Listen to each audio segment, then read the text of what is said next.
یہ نظم میری کیا پڑھنی تھی، ارنا آصف علی نے سن کے میرے والدین کے پاس آئے کہ بھائی آپ اس کا تخلص رکھو، یہ تو آسمان سے مادرزاد شاید پیدا ہوا ہے۔ میرے ماموں اور ارنا جی نے جب یہ زور دیا تو ایک بڑی میٹنگ دلی کے علماء، دلی کے اساتذہ، اردو فارسی کے، ہندی سنسکرت کے، عالم دین اور شاعر استاد بیخود صاحب، سائل صاحب، کیفی صاحب، مولوی عبدالحق زار صاحب اور اس طرح کے بڑے بڑے آدمی، نگو ناروی تک، پنڈت امر ناتھ مدن ساحر، ظاہر غالب، اس زمان وہ سب کو جمع کیا گیا، اور مفتی اعظم اسلام مفتی کفایت اللہ دہلوی بھی تشریف لائے، اور انہوں نے بیٹھتے ہی کہا کہ بھائی آپ سب اردو، فارسی، عربی کے، سنسکرت کے عالم، استاد، ادیب، پروفیسر اور شاعر بیٹھے ہیں۔ یہ لڑکا مادرزاد پیدائشی شاعر ہوا ہے۔ میری ایک تجویز ہے کہ میں ایک نام تجویز کرتا ہوں، تخلص، اگر آپ لوگوں کو پسند آئے، ورنہ بھائی آپ جو چاہیں، آپ استاد ہیں شاعری کے۔ کہنے دیکھیے عرض یہ ہے کہ والد کا تخلص زار، نیگیٹو، والدہ کا تخلص بیزار، وہ بھی نیگیٹو، ایک بھائی کا تخلص آزار، وہ بھی نیگیٹو، ایک بھائی کا تخلص خار، سب نیگیٹو۔ میں چاہتا ہوں کہ اس کا تخلص گل و گلزار رکھا جائے۔ بس ان کا تو گلزار کہنا تھا، میرے ماموں نے اور نواب سائل نے اور کیفی صاحب نے فوراً تائید کی۔ مولوی عبدالحق اور ڈاکٹر سید محمود جو جواہر لال کے پہلے وزیر خارجہ تھے، کھڑے ہو گئے، میرا ماتھا تو کہ بس اب آج سے آپ گلزار دہلوی ہیں، اور جناب باقاعدہ دعوت ہوئی، اخباروں میں چھپا، تصویریں، اور 7-8 برس کی عمر میں میری یہ 2 نظمیں سن کے مجھے گلزار دہلوی بنا دیا گیا۔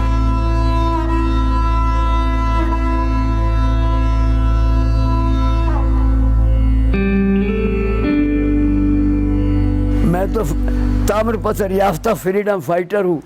سن 35 میں جب میں نے یہ نظم پڑھی ہے، اس کے بعد نہ تو انڈین نیشنل کانگریس کا کوئی بڑا جلسہ یا چھوٹی میٹنگ میرے بغیر کوئی جلسہ نہیں ہوا۔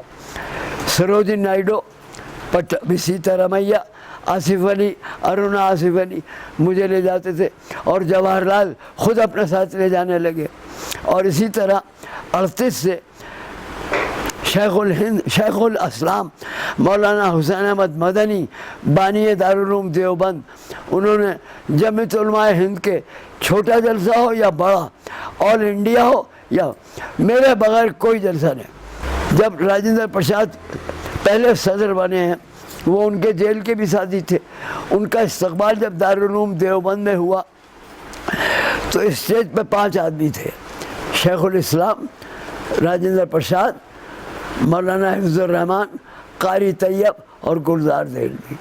10,000 علماء ہند میں 5 آدمی اسٹیج پر، اور اس کے بعد ساری جمعیت علماء میں کسی شہر میں لوکل، آل انڈیا یا ورلڈ کوئی گیدرنگ، نہ کانگریس کی نہ جمعیت علماء کی، چھوٹے محلے کے سے لے کے سارے انڈیا اور بینوں، میرے بغیر کوئی جلسہ نہیں ہوا، اور میں ہر جلسے میں پہلی نظم میری ہوتی تھی اوپننگ۔ جیسے میں نے بتایا کہ جب انجمن ترقی اردو کا دفتر حیدرآباد سے دلی آیا سن 38 میں، اور 39 میں پہلی اردو کانفرنس ہوئی town hall Chandni Chowk corporation میں، سمجھے، تو اس کا آغاز بابا اردو ڈاکٹر مولوی عبدالحق میں میری نظم سے کروایا۔